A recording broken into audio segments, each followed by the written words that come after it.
Chennai Santhome saint Bede's Anglo Indian மேல்நிலைப் பள்ளியில் மருத்துவம் மற்றும் மக்கள் நல்வாழ்வுத்துறை சார்பாக நலம் காக்கும் ஸ்டாலின் திட்டத்தை முதலமைச்சர் மு.க. ஸ்டாலின் தொடங்கி வைத்து பேசி வருகிறார். நேரலையில் பார்க்கலாம்.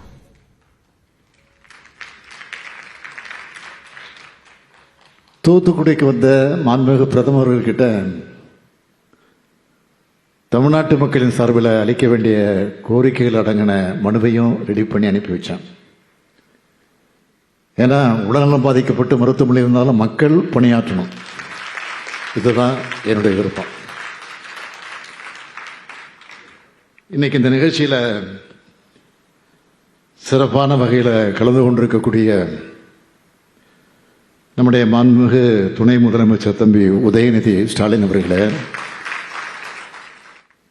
ஏன்னா உடல்நலம் பாதிக்கப்பட்டு மருத்துவமனை இருந்தாலும் மக்கள் பணியாற்றணும்.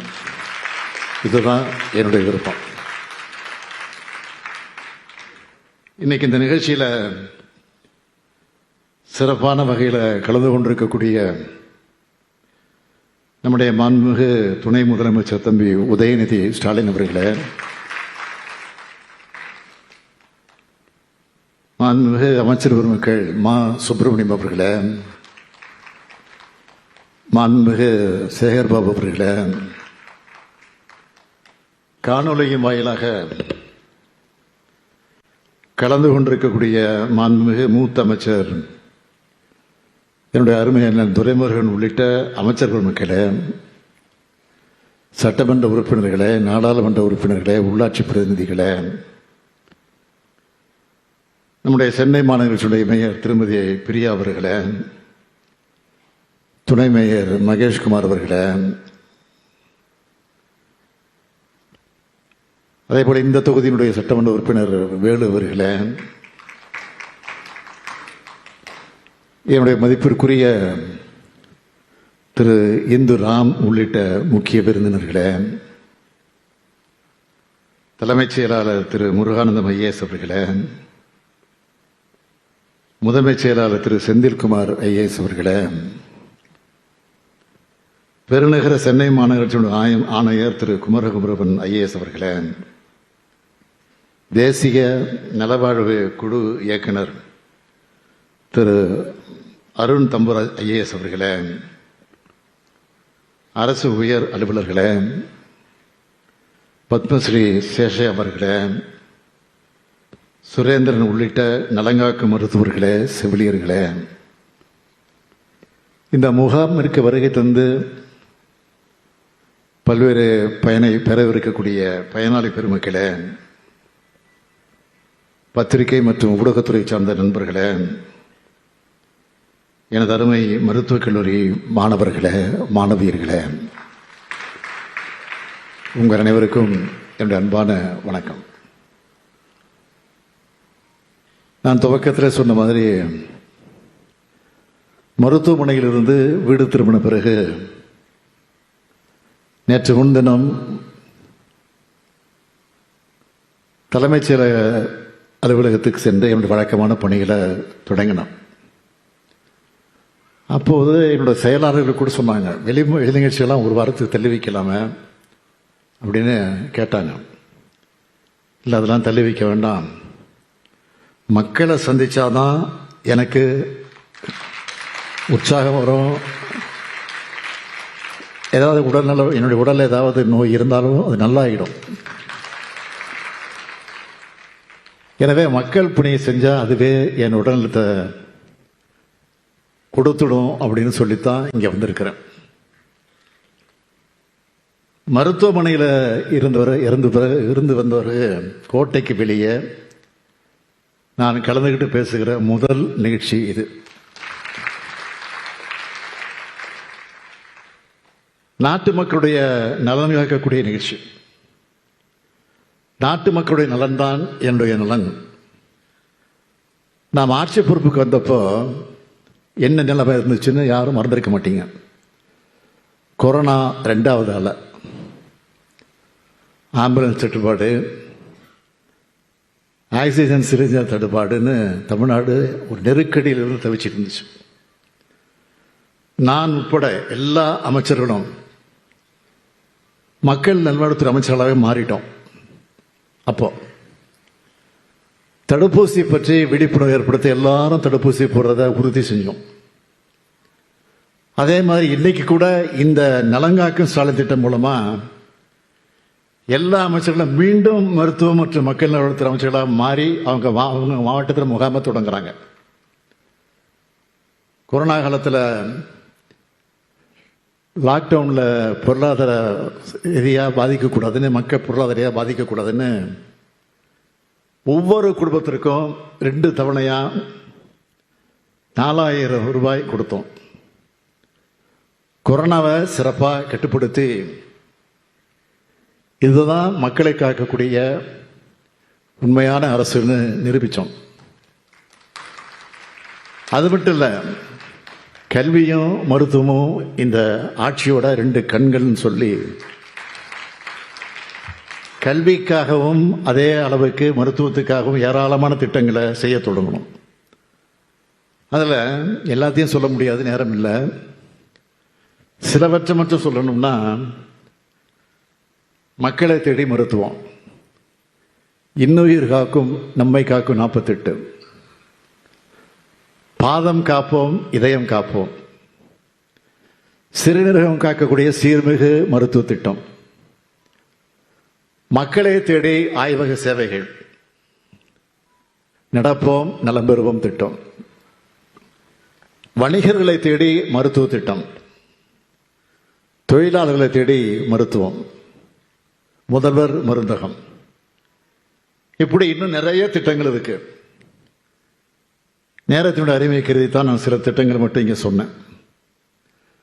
நம்ம மாண்புமிகு மா சுப்பிரமணியம் அவர்கள் இந்த துறையை மிக சிறப்பாக வழிநடத்திட்டு வர்றார். அதனால தான் ஐநா சபையை விருது கொடுத்து மக்களை தேடி மருத்துவ திட்டத்தை பாராட்டியிருக்கு.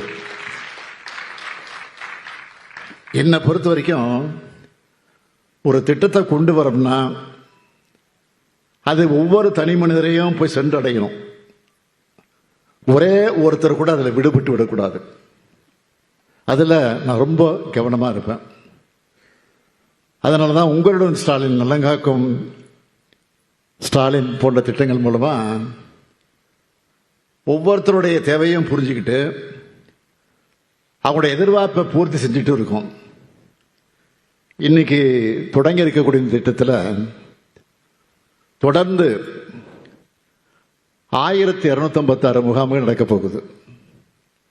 சிறப்பு மருத்துவ வசதிகள் குறைவாக இருக்கக்கூடிய ஊரக பகுதிகள், குடிசை பகுதிகள், பழங்குடியினர் அதிகம் வசிக்கக்கூடிய பகுதிகள்னு அவங்களுக்கெல்லாம் முன்னுரிமை அடிப்படையில் தேர்ந்தெடுக்கப்பட்டு இந்த முகாம்கள் நடத்தப்பட்டிருக்கு. ஒவ்வொரு முகாம்களிலும் மருத்துவர்கள் உட்பட 200 மருத்துவ பணியாளர்கள் இருப்பாங்க. 17 தனித்துவமான மருத்துவ சேவைகள் இந்த முகாமில் இருக்கும்.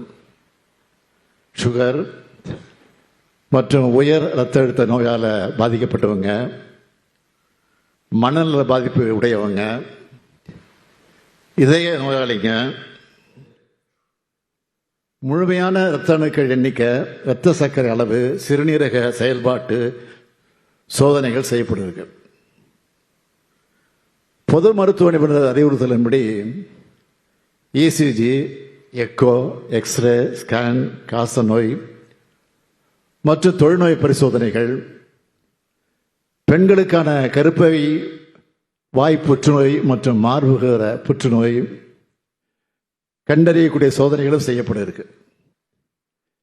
இந்த முகாமோட சிறப்பம்சம்னு நான் சொல்றது, உங்க டெஸ்ட் ரிப்போர்ட் எல்லாமே மொத்தமா ஃபைல் பண்ணி உங்ககிட்ட கொடுத்துருவோம். இந்த ரிப்போர்ட் உங்களுடைய மெடிக்கல் ஹிஸ்டரி மாதிரி எதிர்காலத்தில் நீங்க இங்க எந்த ட்ரீட்மெண்ட்டுக்கு போனாலும், எந்த ஹாஸ்பிட்டலுக்கு போனாலும் இந்த ரிப்போர்ட் உங்களுக்கு பயன்படும். இந்த முகாம்கள் மூலமா இதுல பயனடையக்கூடிய எல்லோரையும் அவங்க நலனும் பாதுகாக்கப்பட்ட உறுதியை நான் அளிக்கிறேன். நம்ம அரசுடைய குறிக்கோள் நகர்ப்புறத்தில் நல்லா படிச்சு வசதியானவங்களுக்கு கிடைக்கிற மருத்துவ சேவை கிராமப்புறத்தில் இருக்கக்கூடிய ஏழைகளை பாமர மக்களுக்கும் கிடைக்கணும். அதை உறுதி செய்வோம். தமிழ்நாட்டை பொறுத்த வரைக்கும் மருத்துவ கட்டமைப்பு வசதி கிராமப்புறங்கள் வர பரவலாயிடுச்சு. மருத்துவமனைகளை நோக்கி வர முடியாதவங்களுக்கும் மருத்துவ சேவைகளை கொண்டு போகணும்னு இது போன்ற முகாம்களை நாம் நடத்துகிறோம். இதை மக்கள் எல்லாரும் பயன்படுத்திக்கணும். சுவர் இருந்தால் தான் சித்திரம் வரைய முடியும். அப்படி நம்மோட உடம்பு நலமாக இருந்தால் தான் நம்மால் மகிழ்ச்சியாக வாழ முடியும், உழைக்க முடியும், சாதிக்க முடியும். மருத்துவர்களுக்கு நான் சொல்லிக்கிறது என்னன்னா, சில நாட்களுக்கு முன்னாடி நம்முடைய மாண்புமிகு திராவிட இயக்கத்தினுடைய தலைவர் ஆசிரியர் ஐயா அவர்கள் எனக்கு ஒரு கடிதம் எழுதியிருந்தார். என்னன்னா, அதில் ஒரு குறிப்பிட்டிருந்தார், மருத்துவமனைக்கு வரவங்களை எல்லாம் நோயாளிகள் அழைக்கக்கூடாதுன்னு குறிப்பிட்டிருந்தார். அதுவும் சரிதான். ஏன்னா எல்லாருக்கும் உடல்ல ஏதாவது ஒரு சின்ன பிரச்சனை இருக்கும். அதுக்காக அவங்க நோயாளின்னு சொல்லிடக்கூடாது.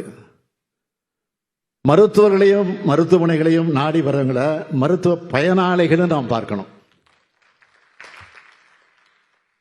இந்த முகாமுக்கு வர மக்களையும் மருத்துவ பயனாளிகளாகத்தான் நீங்க பார்க்கணும்.